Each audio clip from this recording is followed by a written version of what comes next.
There it is. Hi,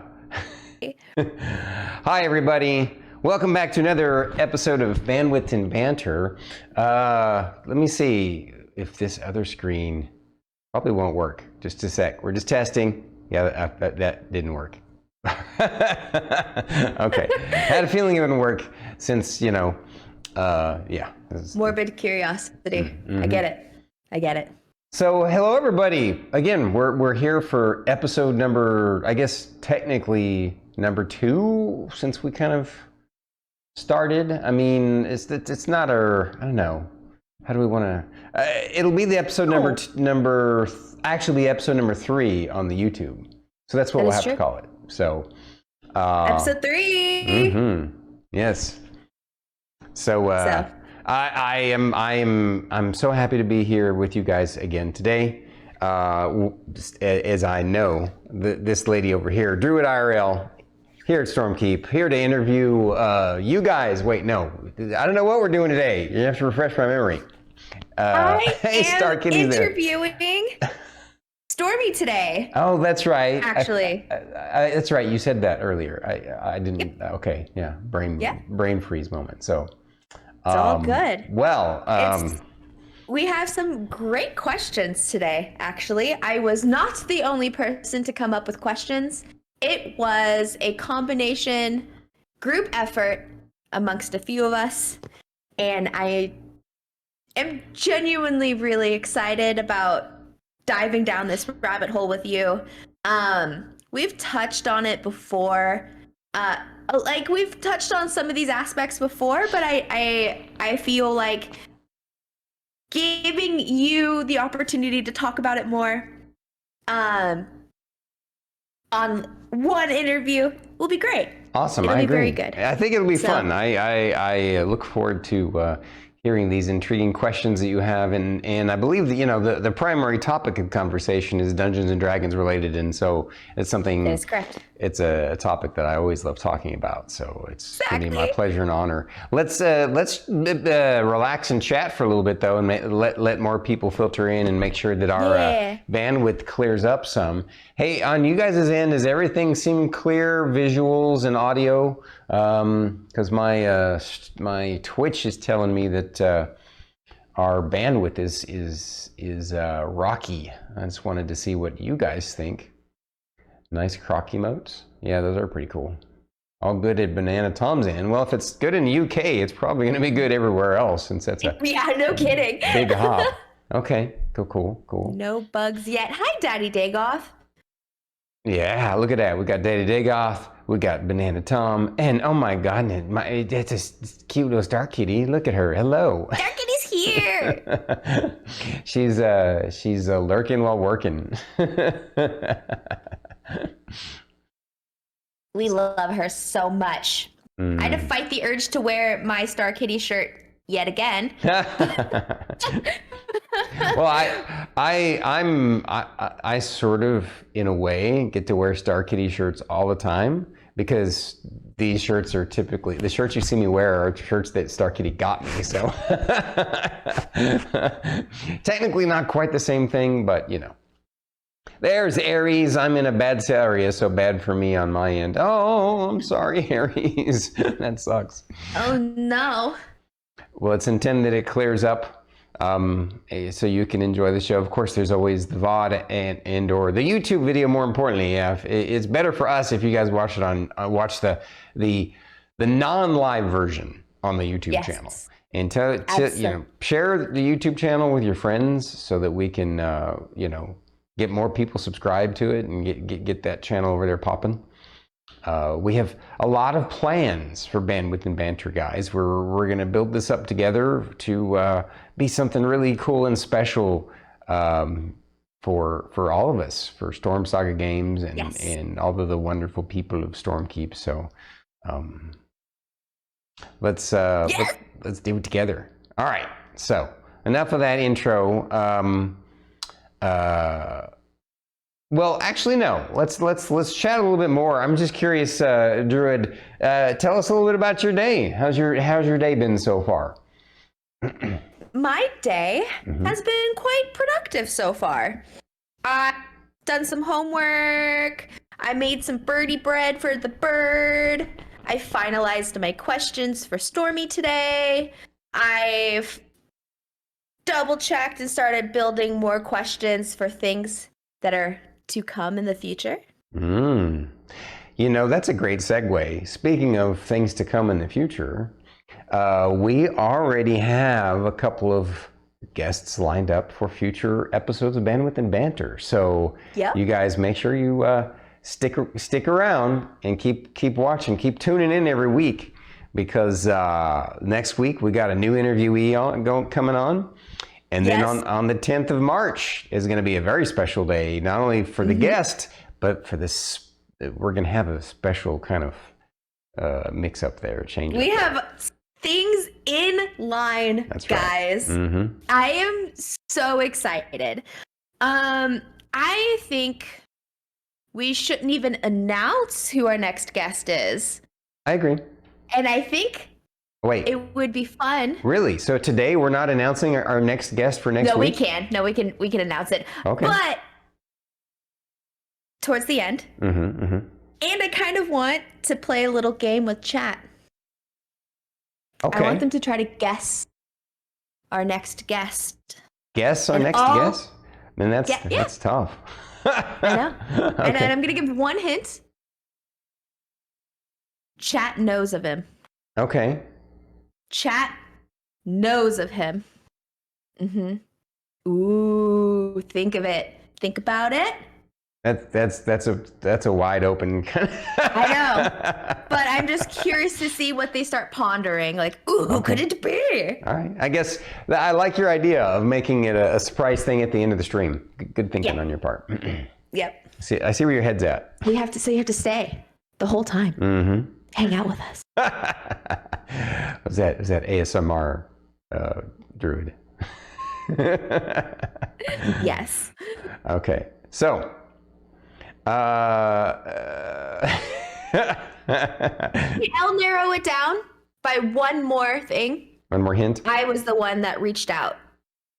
That's not going to help them at all. Okay. Last hint. Ooh, no, that's going to give it away, though.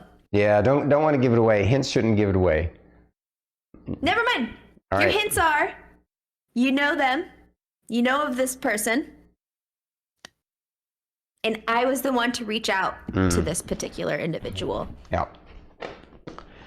Okay, so moving forward, I guess we're ready to get this party started. Yes. Sort of a impromptu little interview with the interviewees, with the interviewers. Interviewer on interviewer action. Oh my God, we're gonna whip out the guns and fire it up. And wait a minute, that's not the innuendo I was shooting for. I was thinking like first-person shooters and stuff, but damn. Okay, share with us. Get it started. Take it away. You're the boss. You get to play boss and host. I mean, technically, you and I are truly the boss and host. But I hope you don't mind that normally, I try and, it's not that I'm leading, but taking the lead. Does that make sense? We can start changing that up in the future too, if you want to like practice and change. Stormy. Something. Okay. Stormy. I'm just gonna stop you right there and say, I love how it is so far. I don't want to change it. Okay. Okay. I am, however, going to take charge now, and I'm going to ask you the first really big, important question. Stormy. Yes. Of Storm Saga Games. If you were a D&D character in real life, what would you be and why? Like, what D&D class, what character class would you be, sir? Oh, wow, that's tough. Oh, you would ask me though, not the bat. Because I'm like epic level, so I could have lots of levels and lots of different things. Well, all right. I mean, you could multi-class if you want. Oh, I'm gonna have to. There's no way around it. There's literally no way around it. Okay. So, I mean, all right. If we're getting serious here, I'm gonna have to throw in,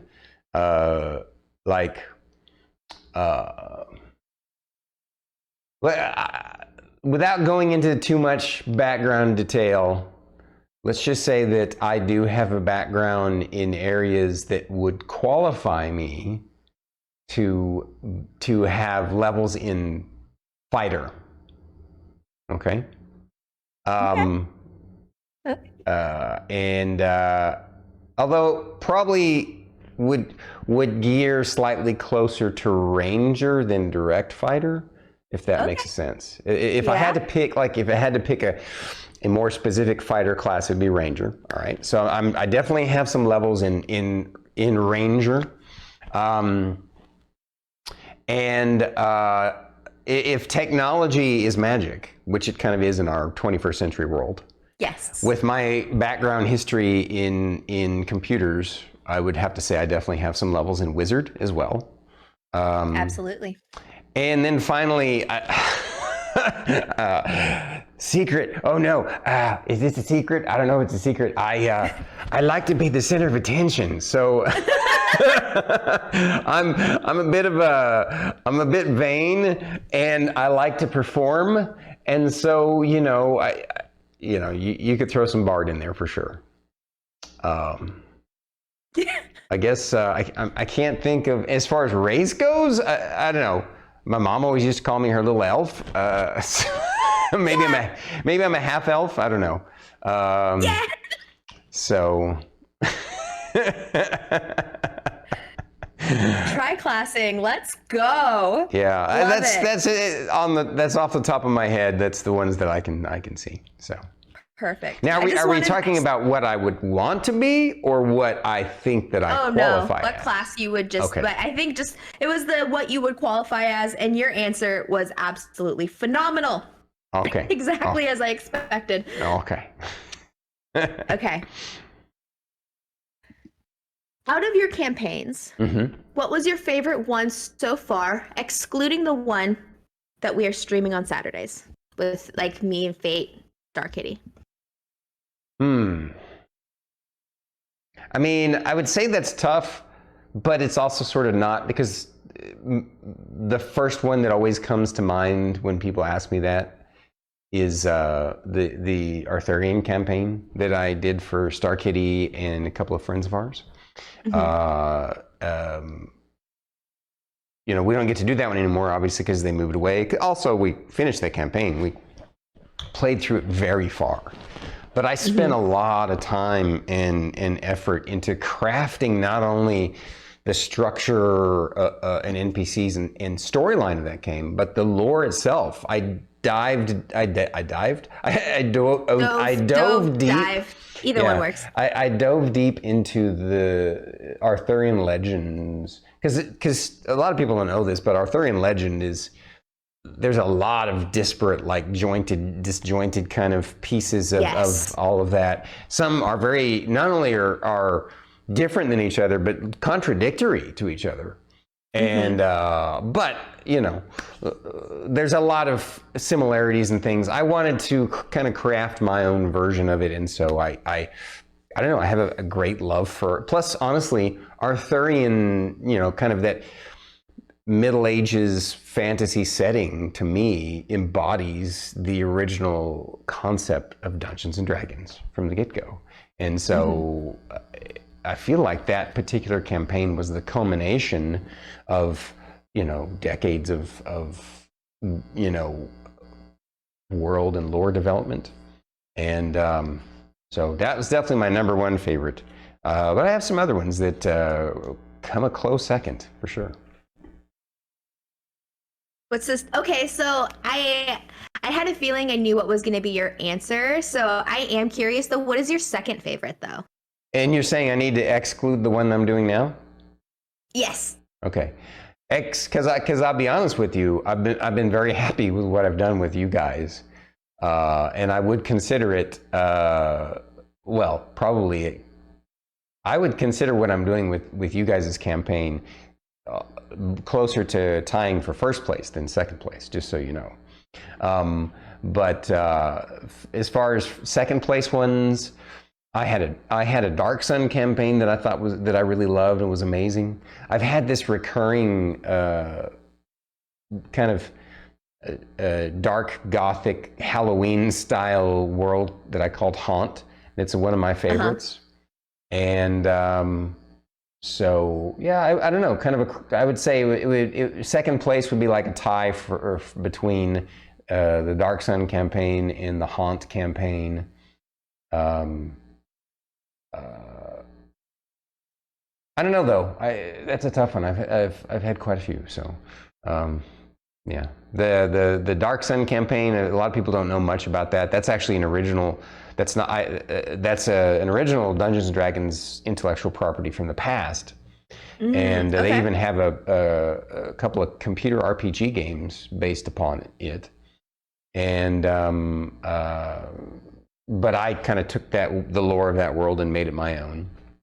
And then Haunt was an original property of my own device, 100% original. It's really dark, gothic, apocalyptic. Imagine a world that has been completely taken over by the Dark Lord, Sauron, or whatever, not specifically dark, and not specifically Sauron, but imagine if the big bad won. What kind of world would that be afterwards, picking up the pieces, the people who survive in it?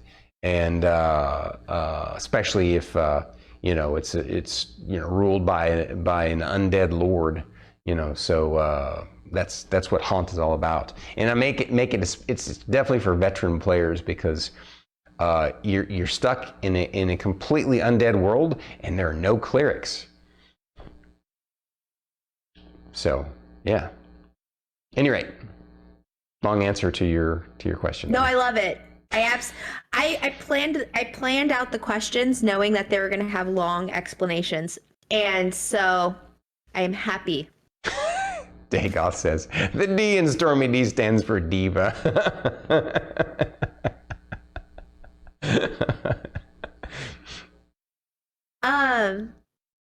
What was your favorite character? Your very first character ever. Your very first character ever made for Dungeons and Dragons.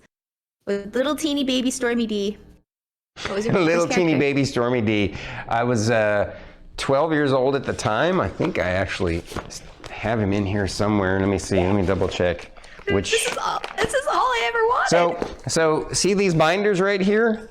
This is all my stuff going back a long, long time. This is these two are the oldest, right? And I basically left some of the old stuff just in there. I've transferred some of the big one here has the most stuff in it. Oh, it's heavy. So opening it up, as you can see, I don't know if you can see here, but this is all campaign material in there, and then campaign material in there, and campaign, like some of it's just NPCs, some of it's actual like campaign planning, all that kind of stuff. But as far as the answer to your question, let's see if I have him. I mean, I still have him in my head, so I can answer the question even if I can't find the actual paper. Whoa, knocking crap over, which I may have to do. By the way, I have a special thing I wanted to show you guys in a little bit here. Yep.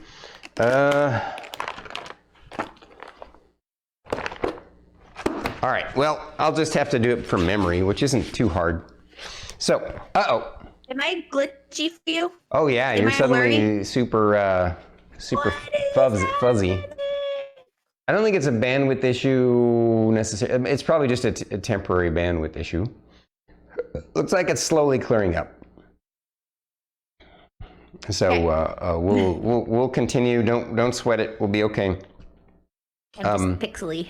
Yeah, it is. It is kind of pixelated.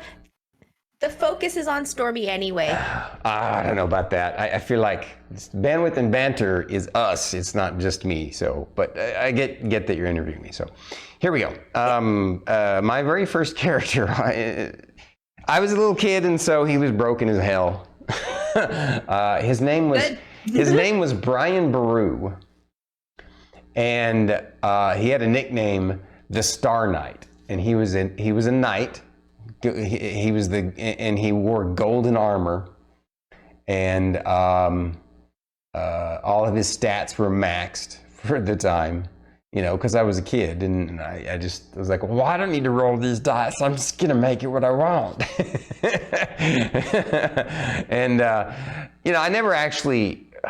I don't know. I guess I technically had NPC'd him in one of my own campaigns when I started playing with a friend of mine.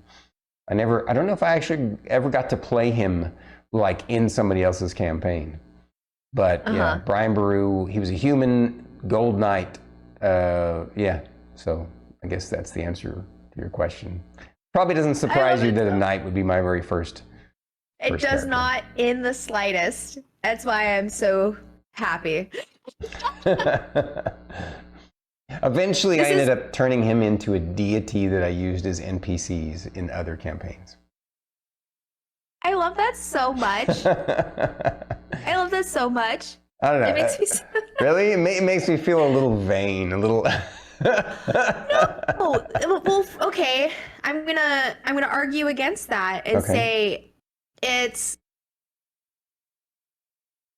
I don't ever see a problem paying homage to one of your very first characters, especially considering you're no longer really a player, you're a main DM, right? So having an homage to like the beginning of your D&D adventures, I feel like is expected.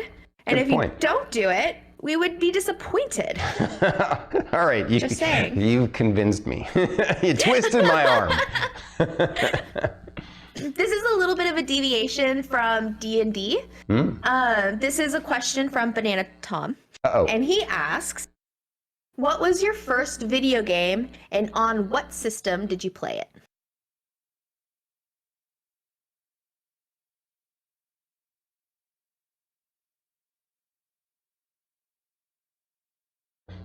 That's a tough one. It's a very good question. I have to think way back.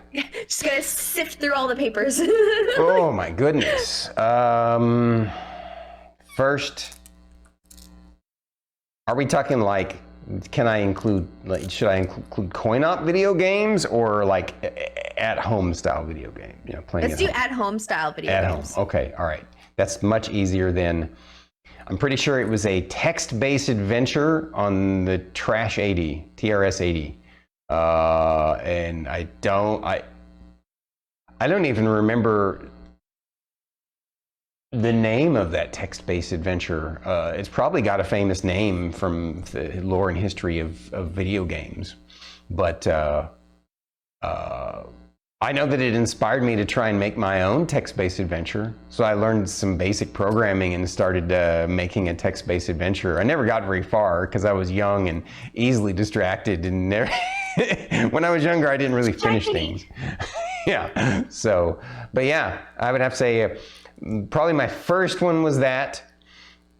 And then not long after that, my mom sent me to a computer camp, which was really cool. It was on a university, and we stayed for, I guess, probably a couple of weeks or maybe a week. I don't remember how long it was, but we basically stayed on campus, and a bunch of kids who didn't know each other became friends, and we learned how to program some and play games. And I remember playing a version of Tron the Light Cycle game on the VAX. And back then, a VAX was a room-size university computer. And it took a room-size computer to make these little lines that you had to, like, I don't know if you ever played a Tron Light Cycle game, but it was very basic and simple, but it was neat because it was pretty advanced for its time. So, yeah. Yeah, that's dating me way too much now. Nope. You're still... No. We love you. And we love learning about you. And that's very fun. Thank you. Okay. So, next question. Mm-hmm. So, I have heard a rumor that you have an old character named Bonk. If you could please share about him and how he is important to you. What are you? I can't do it. What is this? Why are you bringing me up? I don't understand why she's bringing me into this. This is not very far. I'm going to bonk her. She's so mean to bring me into this. I'm in this other world. This makes no sense to me. What are you? I was just taking a nap, and now you're bringing me into this world. I don't know. Oh. So, bonk. Where on earth did you, holy crap, where did you get this? So, you've really thrown me off. You must have been having conversations with the Starkitty here. Do you see why I told you to ask him about it now?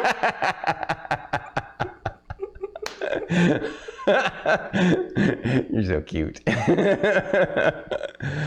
told you I came prepared. And I collaborated. I was sitting there. I was like, I hope he does the voice. I hope he does the voice. Oh my gosh, you guys are amazing. What a nice surprise. So I'm so pleased. Bonk Okay. was a gnome barbarian sorcerer. And he had this electrical morning star that he liked to bonk people with. And yeah, and so he's this just annoying little gnome guy who was just practically crazy and liked to just go barbarian battle mode, berserker mode on his enemies. What? Sure, his full name. Oh, help me out there. Oh my God, I don't know if I have it written down anywhere.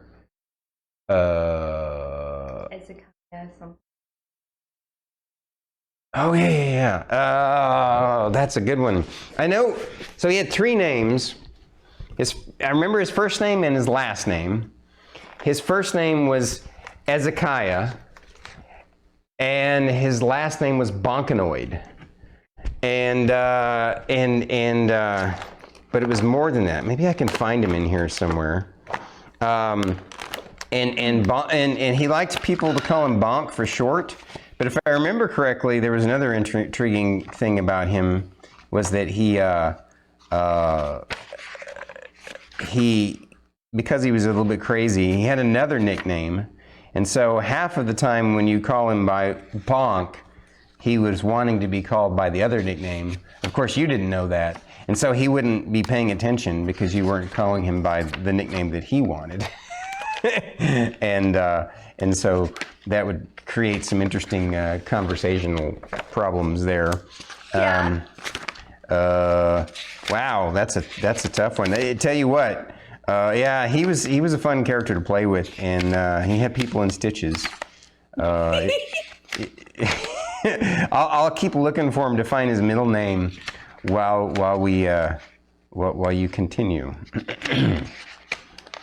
All right.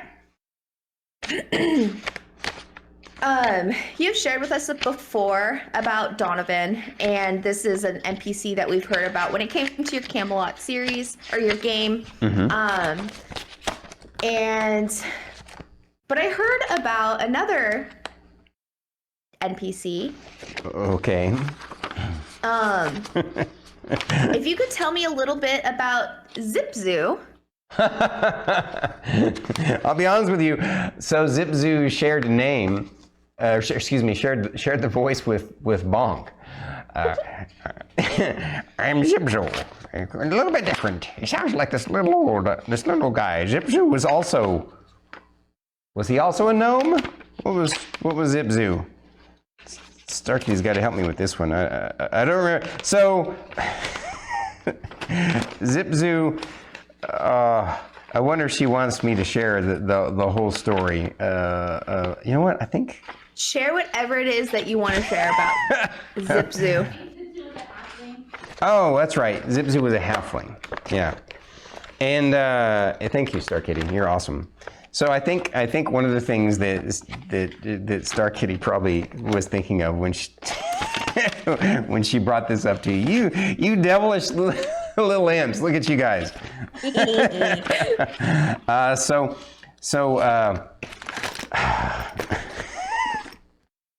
Told you I came prepared today. All right, so this is a bit embarrassing. I can't believe you found something that could actually embarrass me, but here we go. So Starkitty and I have this inside joke a long time ago as a joke to be funny. I farted and I gave it a name. And the name is Zip-Zoo. He is the incredible invisible barking gnome. And so for fun, one day in one of the campaigns, I turned him into an NPC. And I think he is actually a gnome, now that I'm thinking back on it. So, so yes, folks, you know the dark secret. Stormy once turned a fart into an NPC for his campaign. You're right. You're completely cutting out. Oh man, that was the best answer ever. Don't ever change. If anybody says anything negative about that, I will personally hunt them down and fart on them. Found him. Caleb Zip-Zoo. He was a rogue Svirfneblin, which is a type of dark gnome, a Darrow gnome. Yes. Caleb Zip-Zoo. I turned him into a rogue because in 5th ed, you know, you can make rogues like super quick and almost invisible all the time, right? And so the running joke in the campaign was you always heard him before you saw him, just like, you know, a fart. Yep. So amazing. I love that so much. All right, what about there's one more NPC that I would like to ask you about. Oh God. Andy the Androsphinx. Oh, okay. All right. That one's not a panic-inducing one. that one's good. So yeah, Andy the Androsphinx was cool because I introduced him fairly early on in the Dark Sun campaign. And the party members, after they had basically come together, not very long after they had come together after escaping from being gladiators in the arena. Not all of them, but most of them were gladiators in the arena. After they were kind of together and were making their way through the world, trying to find their footing and find their place in the world, they happened upon near this ruin, this Androsphinx named Andy, and he made it quite clear to them that you know, in these exact words, that, you know, and he was far more powerful than them, even more so than a regular Androsphinx, just in case anyone was curious. And he said to them, so I'm going to give you a riddle, and if you don't get it right, I'm going to have you for dinner. And they didn't get it right because it was a tough riddle. And so he took them into another room and set them down and shared with them a dinner he had prepared for them. And he had them for dinner. and turned out that he was actually a sort of a deity-like figure who was trying to manipulate fate to help make the world a better place, help set things in motion to eliminate some of the dark injustices in that world. And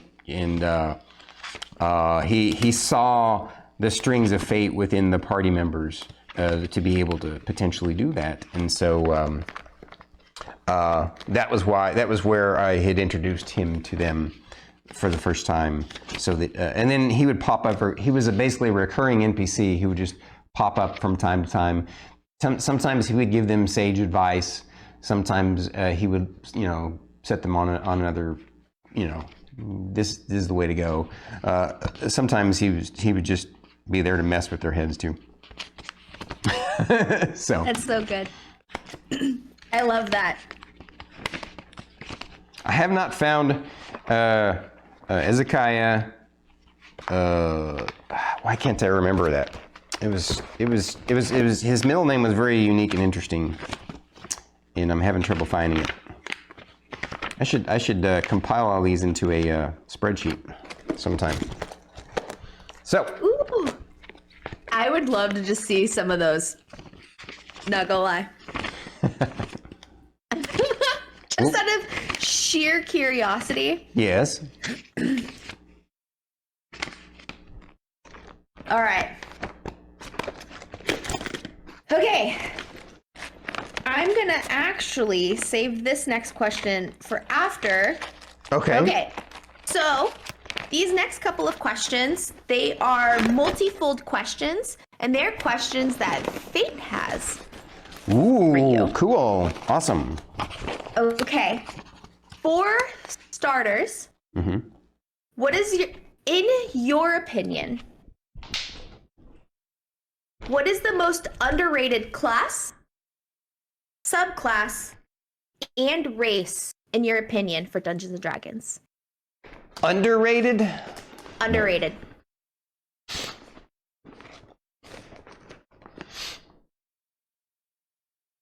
Well, see, subclass is a hard one since I have a history with lots of different editions.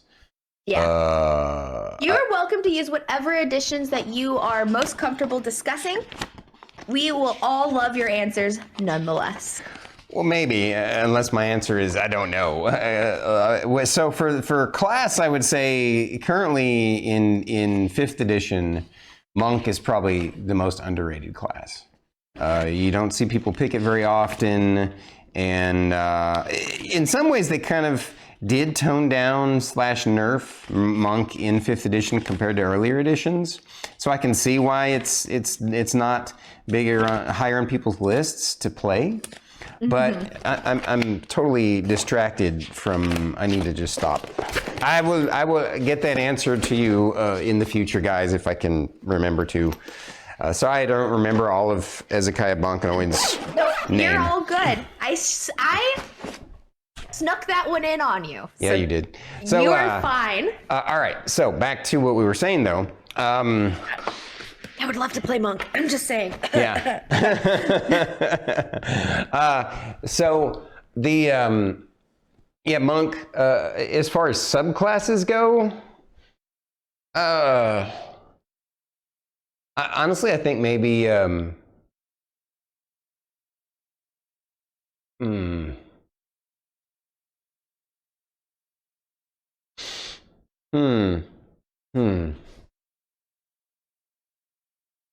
I mean, sticking with 5th edition just because it's what we're working on right now.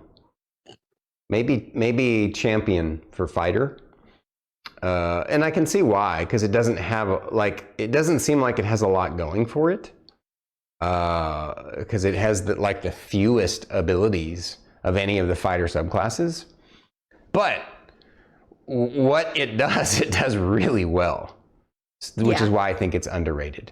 Being able to lower your crit threshold and some of the other things that it does can actually turn battles around rather quickly. So I hope that's perfect. And lastly, the underrated race. Now, just to be clear, now when you say underrated, that means that people think that they're not that good, but they're better than they are, right? That's the way I interpreted that. Okay. Yes. Yeah. This is a fake question, so that's why it's multifold. There's going to be multiple facets to it. So underrated race. Underrated race. Human.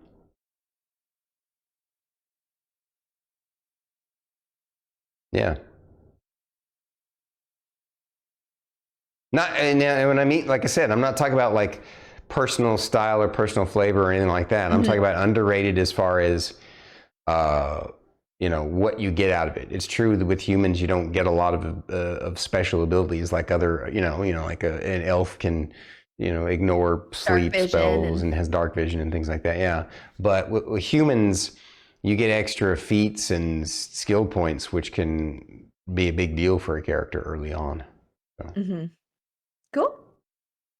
All right. Since this is a fate question, he wants to know, what is your favorite race, class, and subclass? And then follow up, what is your least favorite? So what are your favorites? What are your least favorites? Following up on that, the trifold.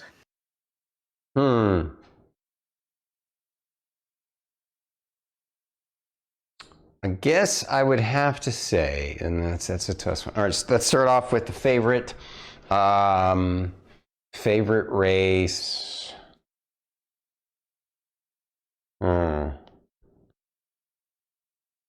I mean, if I have to go based upon the typical like characters and NPCs that I create, I'd have to say my favorite probably is human. Maybe it is because I think they're underrated, and I tend to go for the underdog. So yeah, I would say humans. And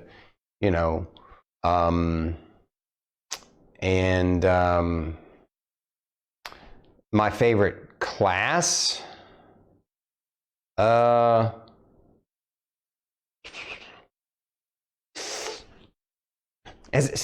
tough as a DM, right? Because I don't know. I guess I'd have to say it'd be fighter, eldritch knight. Cool. All right.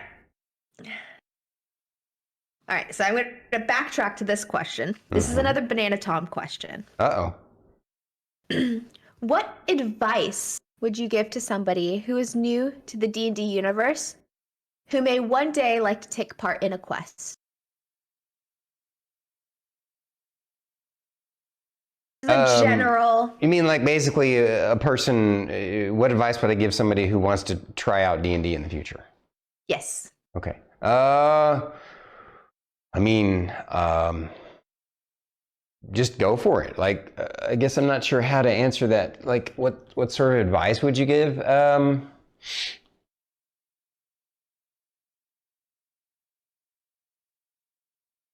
So I'm gonna add some clarifying things, and this is somebody who's still pretty new to D. I'm pretty proficient with my Druid class, now and everything. I've gotten pretty comfortable. I'm feeling pretty confident. But initially, one of the things that was really difficult for me was like coming up with a character. I was fortunate enough that I had Fate and I could like bounce off ideas. Like we've done that for a long time, So I was really lucky when it came to like character creation and coming up with backstories and stuff like that. Okay, I think I see what you're saying. So we're going to assume that the person potentially has a circle where they could play, and they're wanting advice on what to do when they start. Is that what you're saying? Sure. Let's do that. All right. So then the answer would be two things. One is if you're having trouble coming up with what character you want to start with, think back to some hero that you look up to. It could be in legends, it could be in myth, it could be a comic book, a movie, TV show, whatever it might be.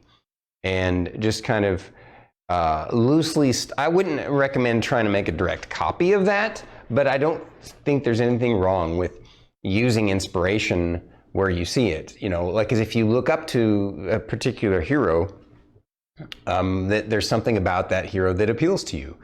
I would suggest to you that psychologically, that means there's something inside of you that sees, a part of that person that you admire and that you like, and that you would like to emulate. So the cool thing about role-playing games is you get to do that. You get to emulate the qualities that you like in other people and would like to strive for. And so when you're making a character, try and make a character that has qualities that you would like to express. And the other thing that I would say is when you're, just when you're getting started, just trust the process and kind of go with the flow. What? John Wick, make a John Wick character? I can't believe she said that. I mean, people can do that. There's nothing. I mean, I'm sure that somebody has made a D&D character that was based off John Wick, but yeah. Oh, I'm sure. That would be like Monk Fighter. Probably, yeah. Yeah, probably. That would be a Monk Fighter, I agree think. with that, yeah. You okay? Is your shoulder bothering you? No, I'm just, I'm excited, so I'm antsy, so I'm just like, shit. I have to shift and move and stuff, and I'm good. Yeah, when you're first starting out, this is the other thing I would say. Don't be afraid when you first start actually role playing. I'm not talking about rolling the dice. I'm talking about when you're role playing. Don't be afraid to just let go and let it out and try and embody that character as much as possible. Because everybody else around the table are doing the same thing, and they will actually appreciate, how much effort you put into embodying that character. So don't worry about them, the way that you think that they might look at you, or they're not going to judge you. In fact, they might be more judgmental / disappointed if you half-ass it, if you, and it becomes obvious. So just go for it, just go for it. Yay.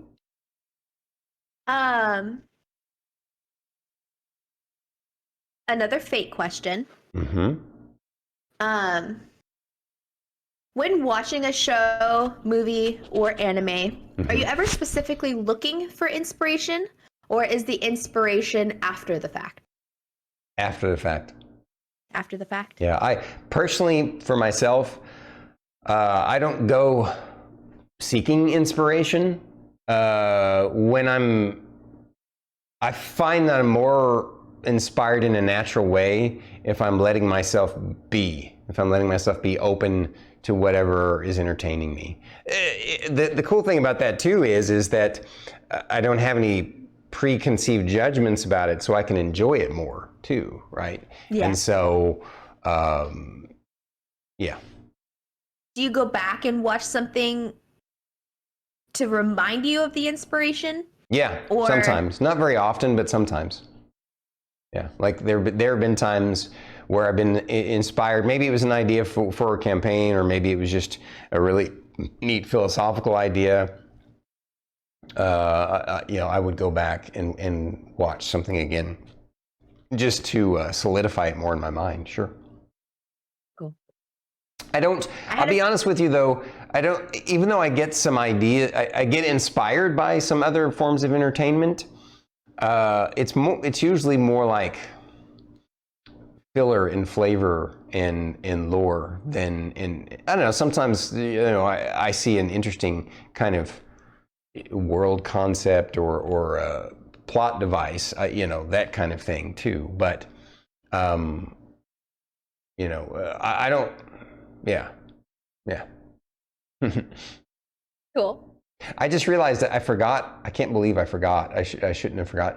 Another second place tie for favorite campaign was the Berserk inspired campaign that I did. I did a campaign with some friends of ours that was inspired by the Berserk anime, and it was one of my longer ones. It was a lot of fun to build that world out, and I put a lot of effort into that one too. And so that was really cool. Anyway, go on. Sorry. Oh, perfect. No. You are always welcome to go back to previous questions, because this is the last question that I have for you. Mm-hmm. How has D&D changed your life and how you view the world? I'm going to answer the second part of your question first. D&D has helped me to see that the cool thing about role playing is how internally developmental it can be, as far as it can be cathartic, because you can learn so much about yourself from it. It can be cathartic also because it allows you to express things that you're too nervous or afraid to express in your real life. You know, there's just a lot of things about role playing, like sales teams on companies. I don't know if they do nowadays, but they used to actually have role playing sessions. It wasn't Dungeons and Dragons. What they would do is they would have one person play the customer, and the salesman who's trying to get better as a salesperson, they would have a role play session, and it would basically they'd just be pretending to be a particular role, and it actually helped the salespeople become better salespeople, right? And that's what I have realized about role playing. It's in and of itself, it has these wonderful benefits, not only again of teaching you about yourself, but teaching you about others and how to look at things from different perspectives. And yeah, so now the first part of your question, how's D&D changed my life? Wow.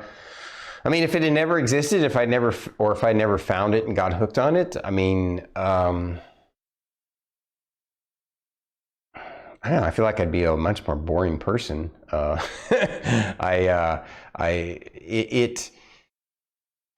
mean, I've always been a creative kid, and my imagination is like my superpower. And I feel like philosophically, the human imagination is the most powerful superpower that we all have.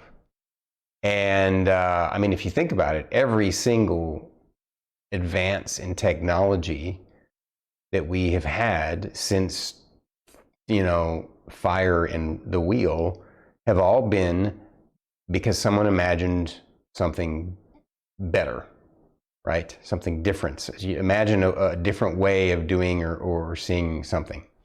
And by using their imagination to extrapolate out and push it further, and to keep striving to create the vision that they have in their head, is why we as a species have advanced so far.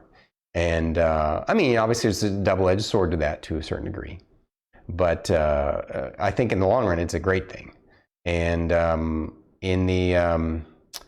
like I said, D&D has changed my life because it has allowed me to just completely let my imagination go free, and that's the happiest version of myself, is when the little imaginative kid is running around, making shit up. What did Ari say? Agreed. Stormy has superpowers. I mean, fart. Oh, that would make a great character.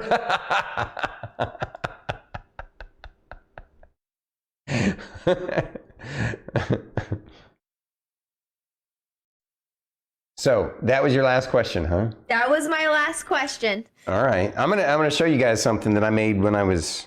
Let me see. There's probably a date on it somewhere that will help me determine how old I was. It might have been. I was probably 13, 14 when I made this. I'm guessing 13. I don't know. So. We had to do a report in school, and at the time I was super into D&D, and at that time the primary Dungeons and Dragons world was created by Gary Gygax himself, and it was the Greyhawk campaign world. And in that world, there was an organization called the Dark Brother. No, it wasn't the Dark Brotherhood. It was.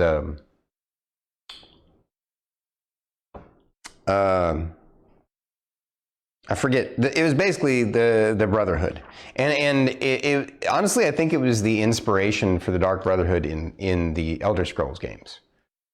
Okay. It was basically these monk assassins, and so I for my report, I created this top secret kind of little confidential file, right? This dossier, and it has like a table of contents, and then it had the details on the had the listing of the different members, and then of course it had a map of their super secret island, and what else did it have?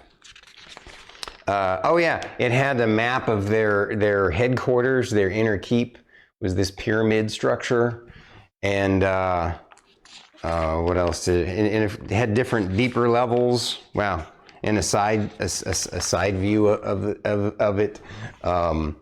And what else do we have? Oh, and of course, it talked about some of their more important missions that they had coming up.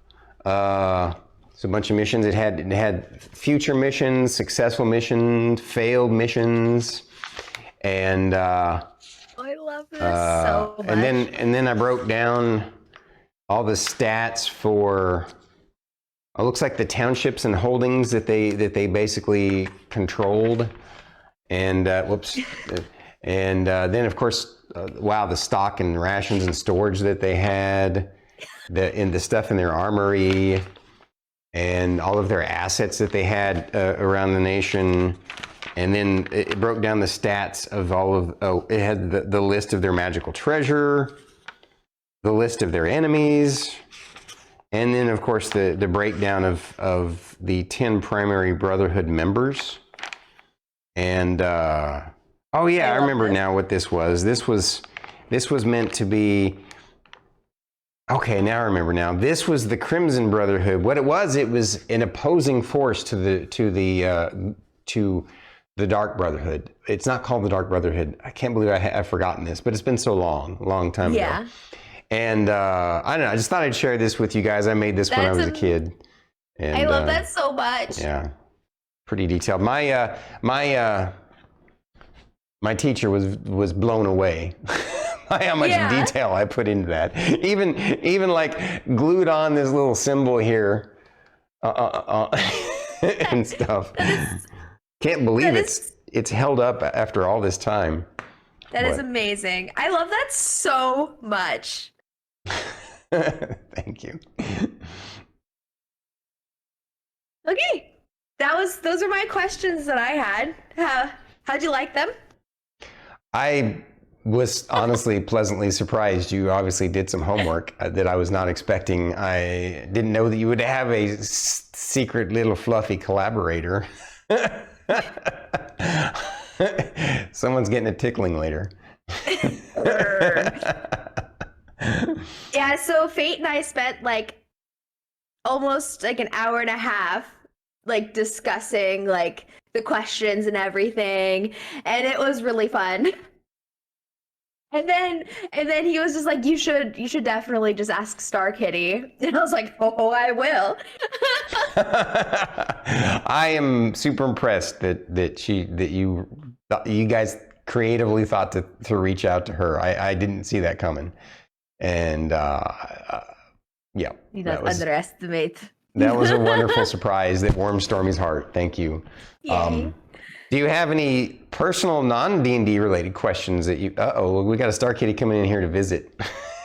Hello there, sexy girl. Not only does he do really good... sorry,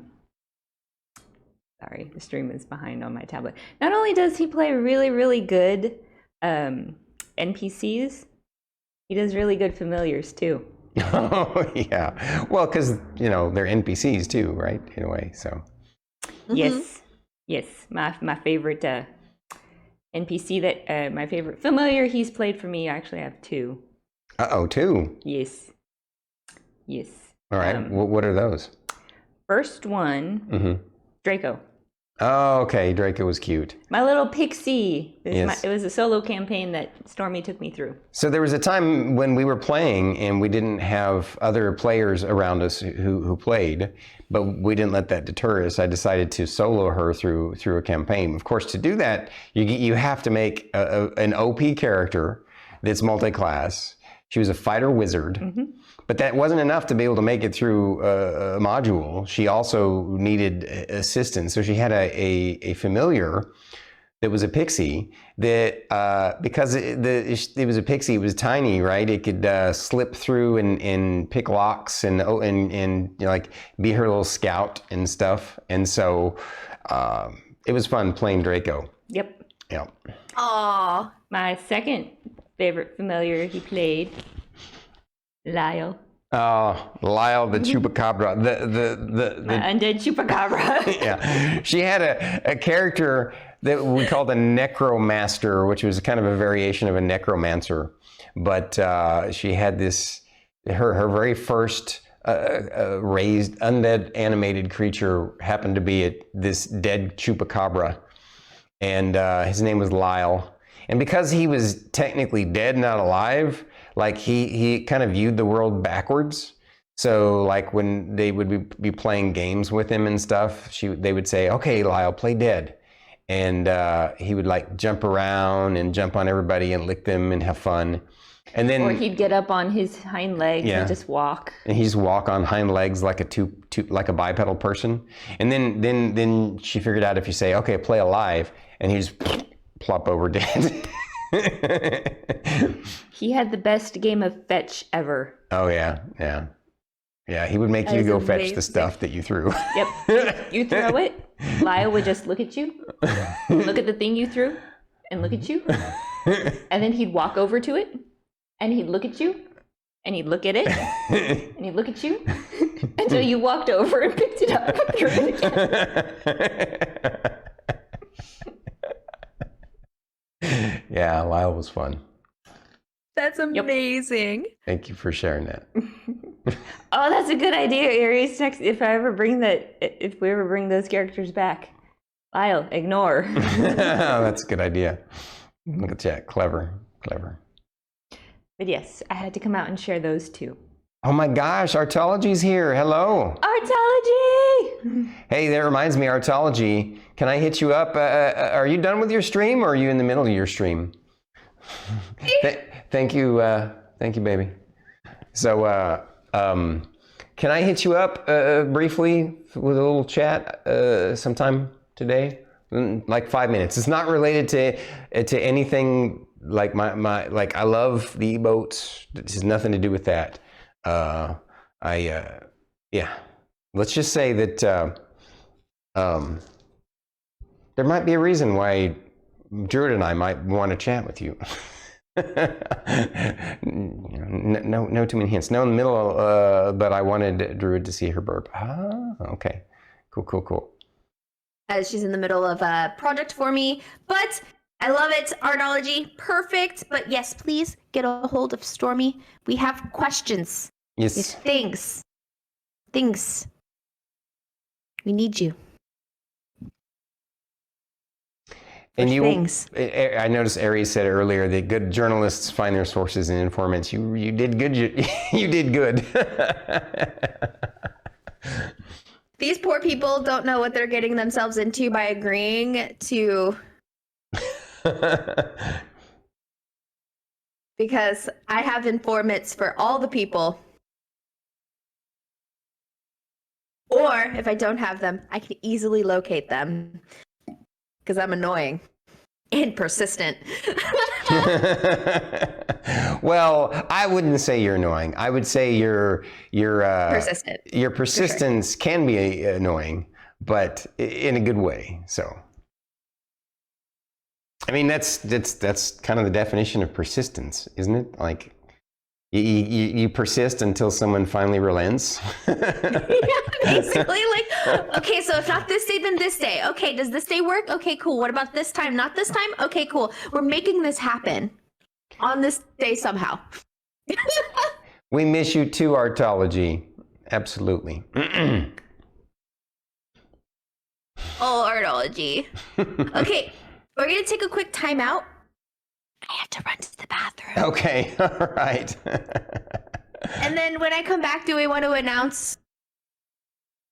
That sounds like a good idea. We'll let everyone know who's going to be our interviewee next week. Yes.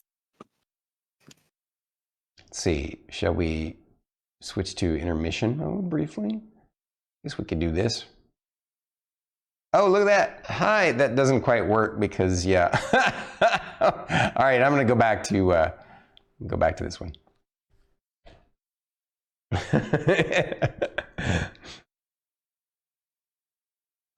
So, guys, it's been phenomenally fun just hanging out and answering questions and being surprised by Druid. Oh my gosh, I did not expect some of those questions. They were great, and I definitely did not expect her being in cahoots with StarkItty being in cahoots with her.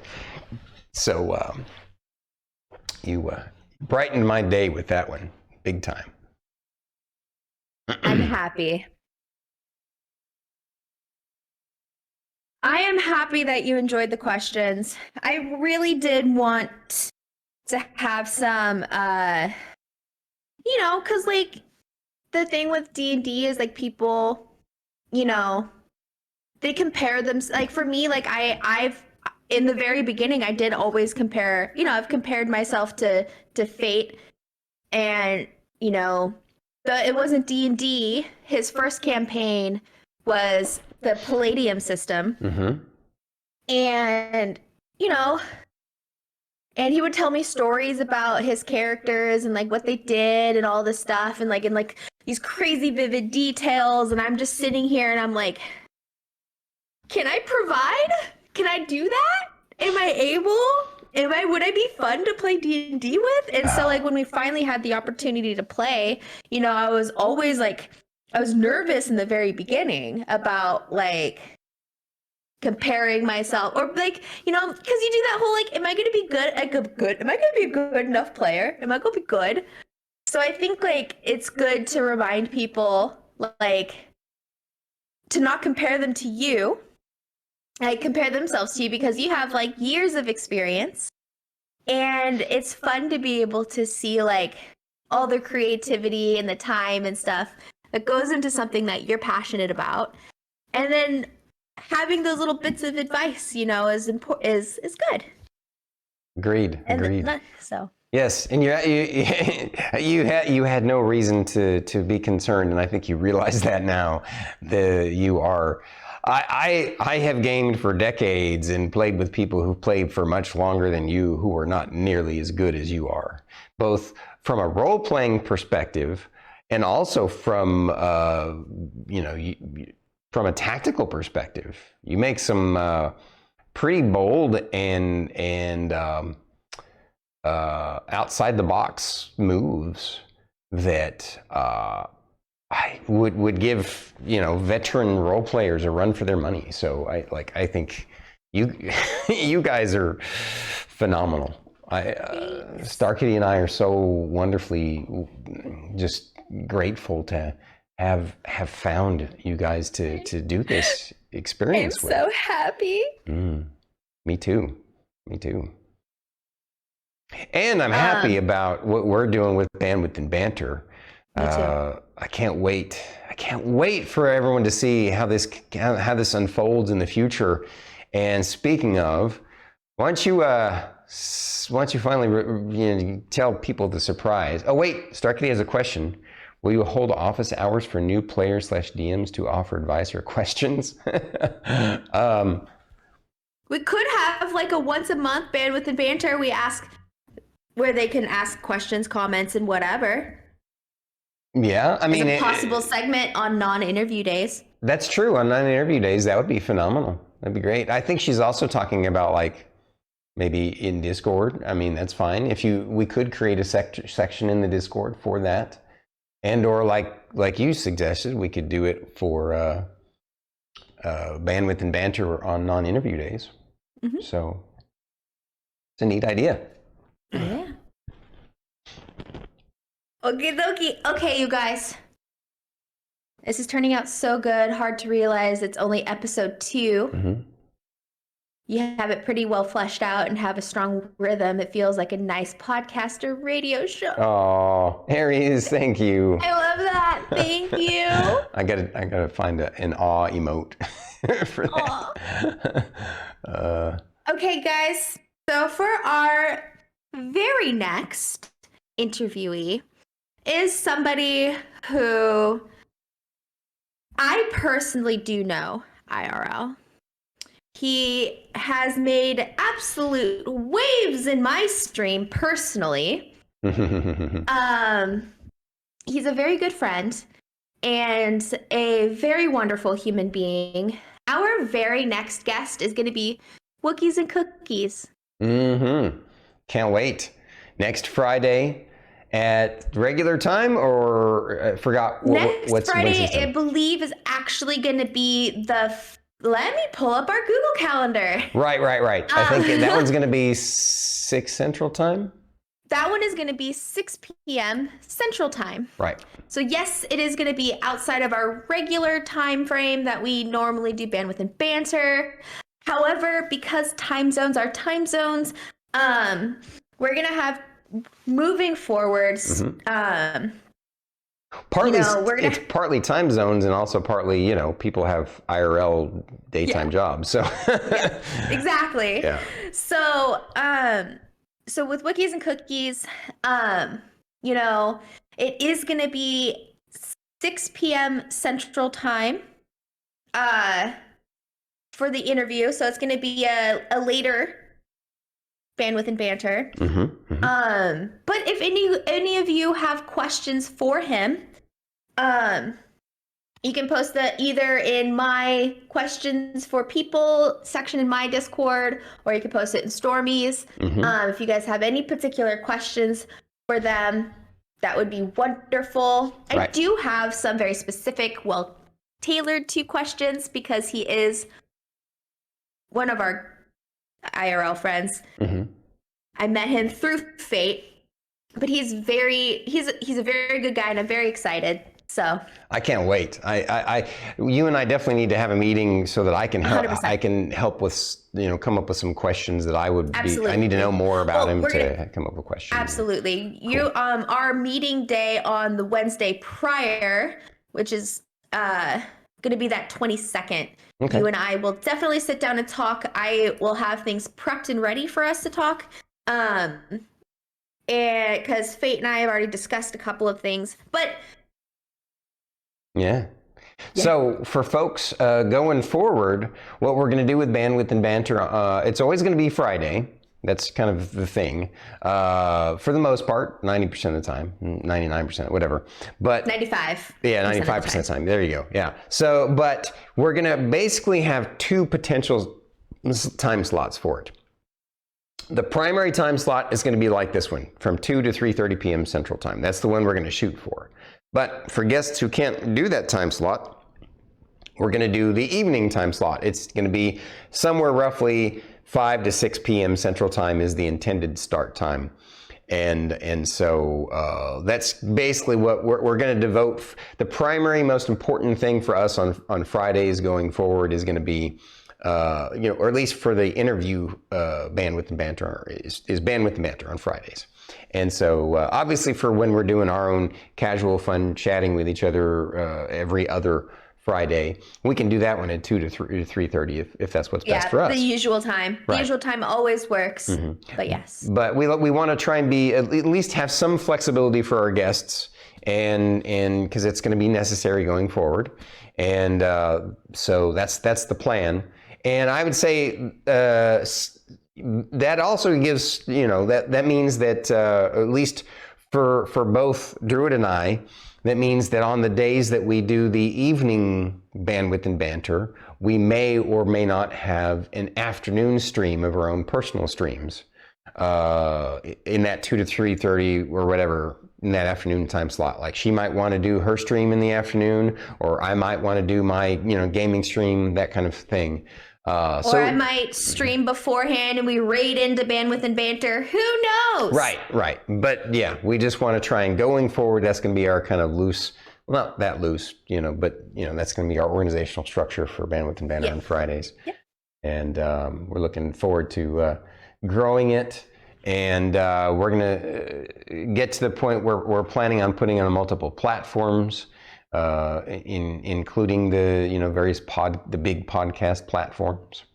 So Yes. That's something, by the way, we need to talk about next Wednesday because we need to get that started soon. And I know there's a lot for us to work out, but it's perfect. And I've been talking about Bandwidth and Banter all week in my real life. Everybody's just like, "Ooh, what's it about?" And I'm like, nothing you guys are interested in, but I don't care. Because you know what? It's live, guys. None of them are nerds like I am at work. There's a couple people, but they are just like, I don't stream on Twitch. And I'm like, it's fine. I'm excited. I'm happy. And I'm going to talk about it with everyone. That's what you got to do when you're passionate about something. You don't care what other people think of what you think of it. Yeah. I'm like, y'all, I don't care if it's busy or crazy. My first interview went up for Bandwidth and Banter, so I don't even care. That was awesome. That was Banana Tom's interview was amazing. I was so happy. Yes. By the way, guys, when you get a chance, yes, Artology nerds are your people. You're ours, and we're yours.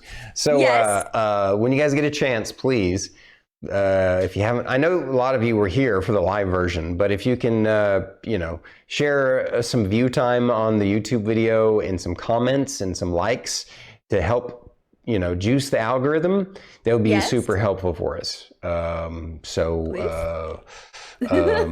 need to actually give them the link then real quick here. Exclamation point. Where's my mods? Where's the moderators? Well, exclamation point won't work because I don't think I've set up a command for Bandwidth and Banter. I've only set one up for Storm Saga Games. I need to set one up for Bandwidth and Banter since it's its own YouTube channel. That is true. I need to set one up too then. Yeah. I forget how to do that stuff. I've been back through it and I was being interviewed. How was it watching yourself be interviewed, Banana Tom? Yeah, I'm curious. That's a great question. I was going to ask the same thing. Oh man, I can't do it from this computer. Okay. I was watching Starkitty watch it last night because she was working that day, so she couldn't actually be there for the live version. But she finally got to, since it went live yesterday, she watched it, and her feedback was, "We're doing really good." Like, I was hoping that she'd have some feedback of, "Oh, you could do this better," but she liked it enough. She said it sounded just like it seemed just like a podcast or show that she would see on, and so her feedback was fantastic. So shocking to see how much I forget and don't hear and completely miss Stormy say, "Introduce yourself." That's okay. It worked out. It's all good. It is all good. No, it's It was. also it is still really funny. Yes, very funny. All right, speaking of, I know it's maybe a few minutes early, but unless anybody has, I will give you guys a couple of seconds, a few 10 seconds, 30 seconds. Anybody else have any interesting questions for either one of us, or any interesting suggestions, something you'd like to see? Yeah, you guys and the OCD to get it set up, totally worth it. Great quality, and you're all just starting. I know. I'm looking forward to seeing what this does. Here's the thing, just so you guys know, we have a realistic outlook on it. What I mean by that is we know it's going to take time and effort, and we are willing to put both of those things into it because we love doing it. I love when we have our meetings on Wednesdays and we work on things. And when we're setting up for this on Fridays, and when we actually do it, it's another highlight of my week. It's pretty cool that we now have two highlights to our week. We have the DnD and we have Bandwidth and Banter. It's like, wow. Don't get me wrong, I love streaming too, each day that I stream. But these are, there's something special about what we're building. Yeah. No, I completely agree. On a super complete side note, you could just be like, I plead the fifth. Speaking of D&D on Saturdays. Uh-huh. How has the first half of the battle as DM? On a scale of 1 to 10, how impressed are you? Okay. Did I answer I don't want this? to ask for details because No, I don't understand wanna... you don't want to ask for details. I will say this to you. I will tell you what I said to Starkitty, and that was that you guys have done better than I expected. You surprised me. Yay. So.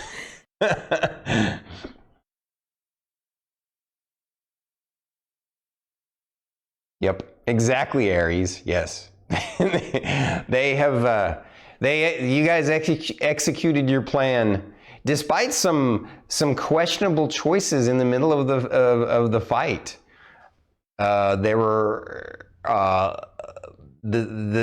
despite those things, you guys have done remarkably well, and yeah. So who knows what might happen? I'm looking forward to it. Who knows? I guess we're gonna find out tomorrow, aren't we? I'm so excited. You and me both.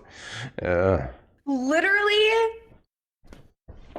we'll spend way too much of our lives discussing. Oh, it's so good. I love it so much. And I think that's fantastic. I can imagine there might be some DMs out there who I don't know, for whatever reason would not like to hear that their players are coming up with tactics in between stuff. I'm like, no, I'm absolutely, like, it's all about the experience. It's all about the fun. The fun must come first. Always. Yes. Always. That's what I think. And I have to say, my evenings, like Fate and I will just spend way too long going, well, if they do this, then we could do this. But if they do this, we could do this. Forever. Wow. Wow. I'm honored that I take up that much space in your time. Thank you. No, it's that creative thinking. It's that imagination. It's that, the human creativity. It's been inspired.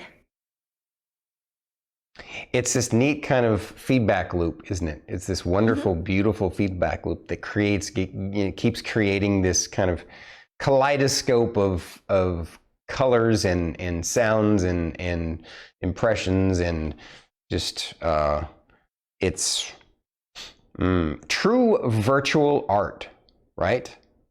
Not virtual as in computer virtual, but like virtual as in your head. Virtual art. It's here, somewhere around in this area. I guess, I don't know. I still threatened a fern. I don't know what happened. Okay. Well, we're a little bit amped now, so it's time to wrap it up. Let's wrap up this, because otherwise the never-ending dopamine might make our heads explode. I know. So thank you guys for joining us for another episode of Bandwidth and Banter. It's been a pleasure and an honor, and we'll see y'all later.